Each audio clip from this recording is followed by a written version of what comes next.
The Hanna House, built in 1858 by Alexander Hanna, is a multi-story Italianate-style brick mansion that once was the center point of a 300-acre property. In modern times, it is used as a museum and event venue on the south side of Indianapolis, Indiana. It is suspected to have been a major refuge for slaves along the Underground Railroad during its early years. And the basement is rumored to be a hidden graveyard for some freedom seekers who burned in a tragic fire there. At least 3 family inhabitants are documented to have died within the home, including an infant child. Though it is a home that is not known by many, it has been said to be Indiana's most haunted home by those who have spent time there. Alexander Hanna was a prominent figure in Indiana. He was a state legislator who was known to be a staunch abolitionist and is said to have had close interactions with Abraham Lincoln. Though Alexander was a wealthy man, he was also a frugal one, and a dedicated business venturer at that. In addition to political standings, Alexander was also the town postal clerk and sheriff. At one point, he created a toll road through his property, and anyone who wished to cross his property was required to pay a fee to do so.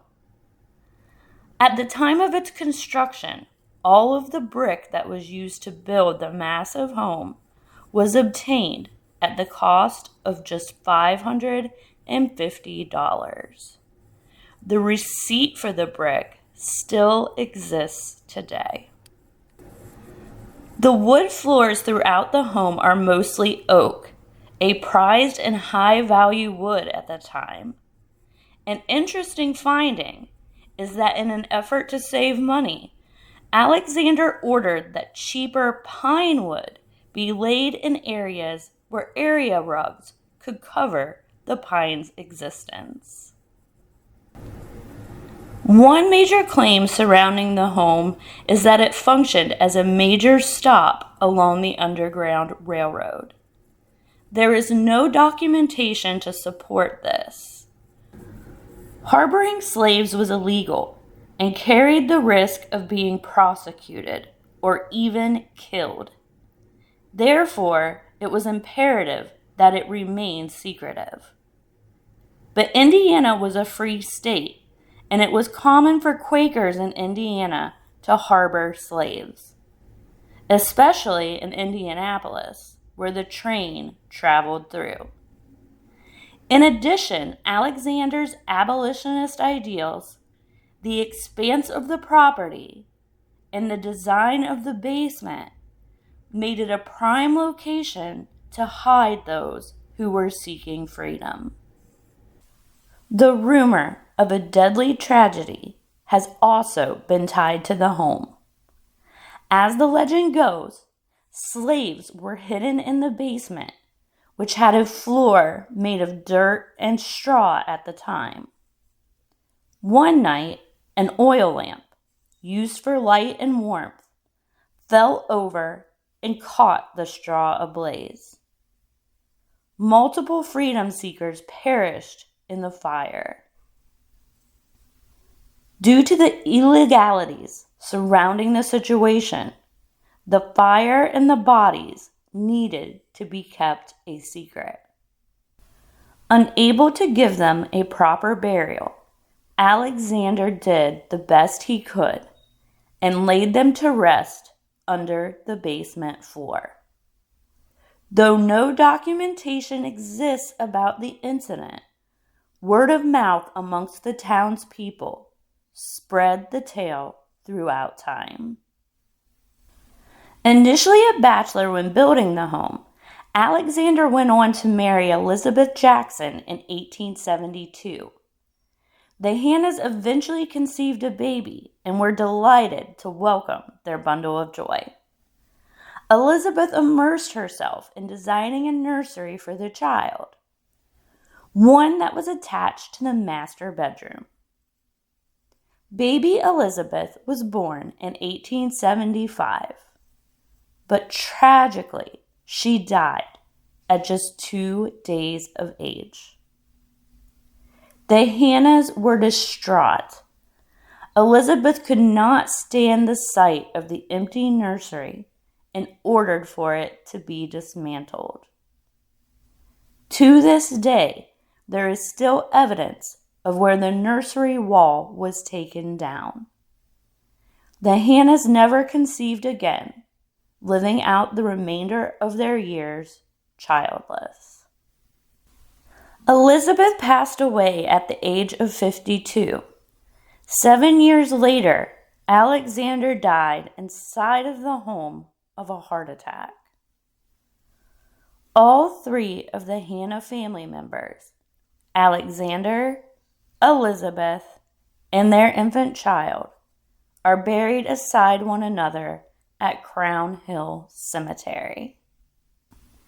Having no heirs to the home, it sat vacant for 4 years until it was purchased by a German immigrant and Civil War veteran named Roman Ehler in 1899.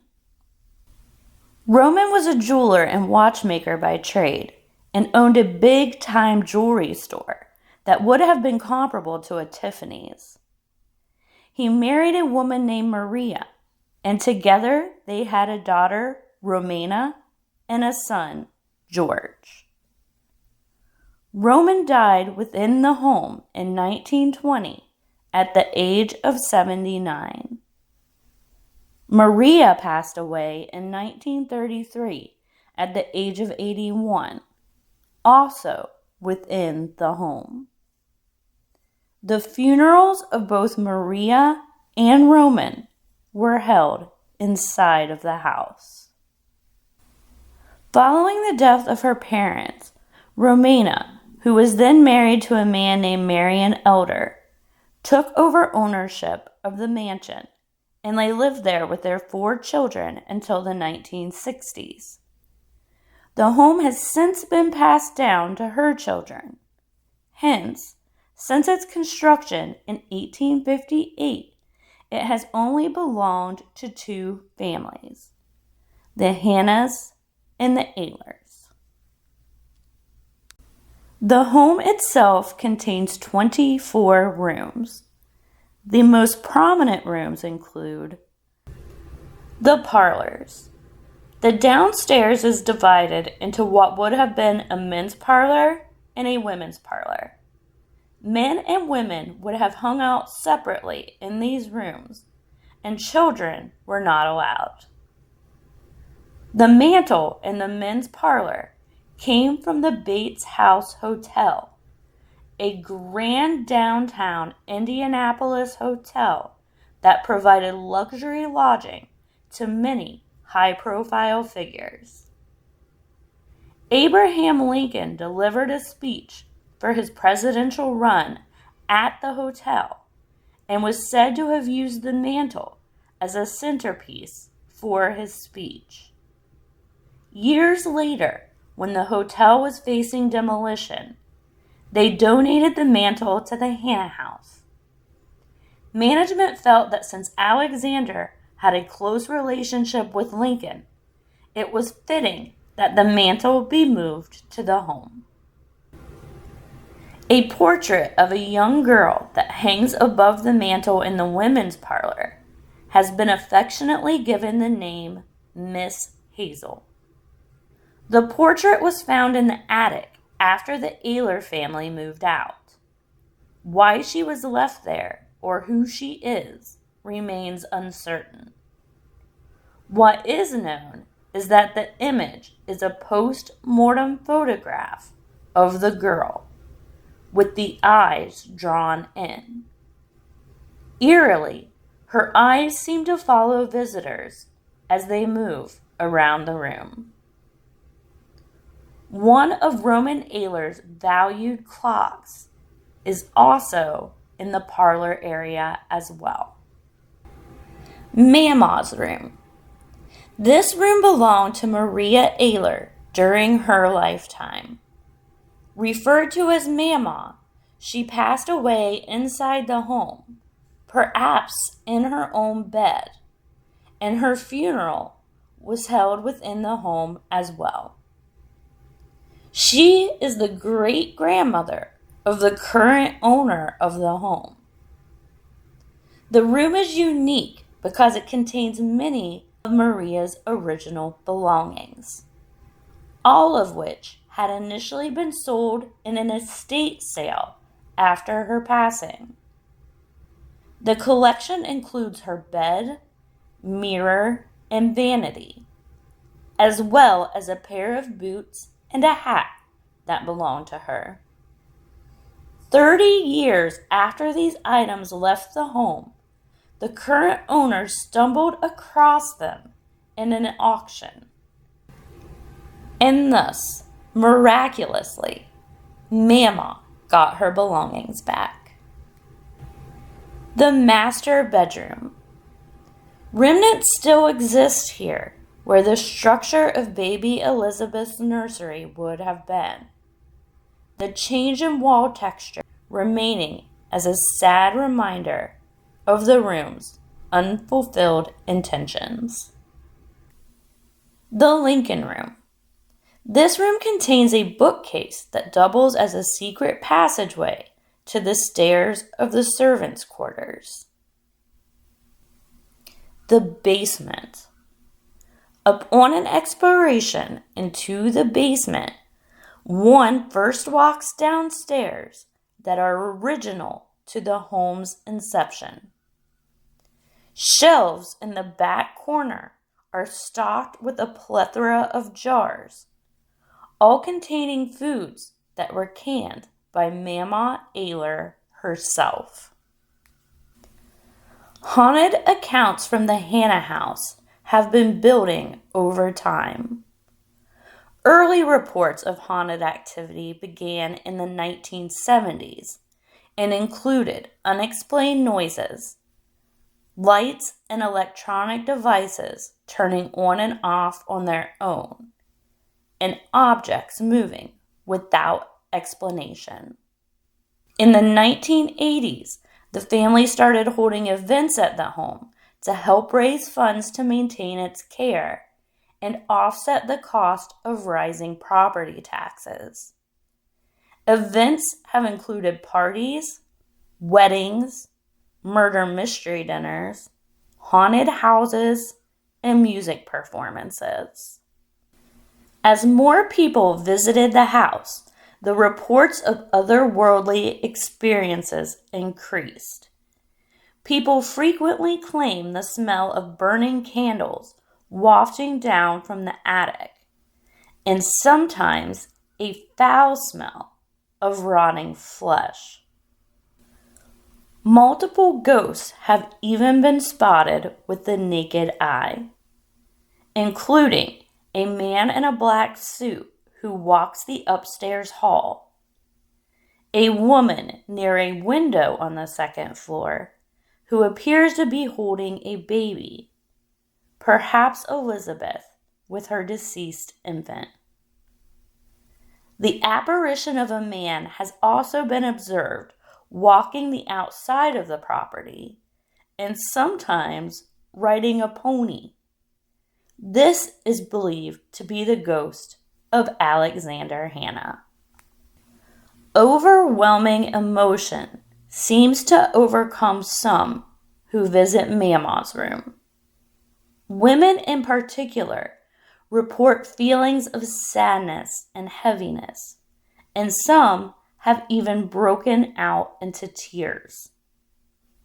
There have also been accounts of people being touched in her room. One volunteer reports that she laid in Mama's bed one day and felt someone stroking her shoulder, almost as though to comfort her. The Lincoln Room commonly holds the smell of cigar smoke though no smoking is allowed in the home currently. One visitor to the home captured a photo of what appears to be a small black child between the secret bookcase and the servants' stairs. The basement, being the believed location of the devastating fire that claimed lives in its fury, is host to an array of apparent paranormal activity. This includes unexplained voices, shadow figures, and sudden cold spots with no apparent earthly explanation. The attic is the most intimidating part of the home, to the point that some volunteers will no longer go up there.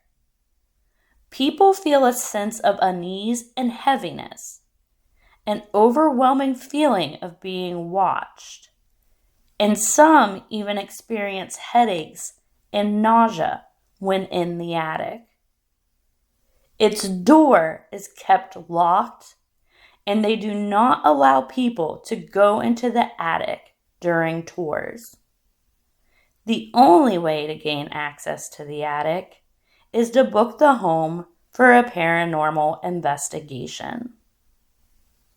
It is unknown who or what haunts the attic, but experience there has been unsettling, including a full human-shaped shadow peeking around the brick pillars.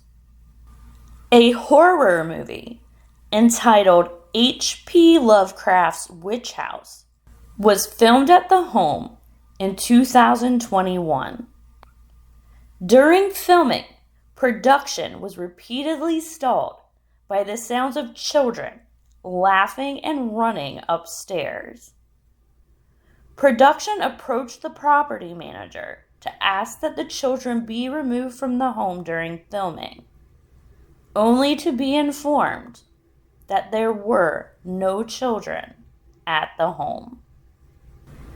The Hannah House is believed to be haunted by various restless spirits, of whom may include previous owners, children, and the slaves who met a fiery death.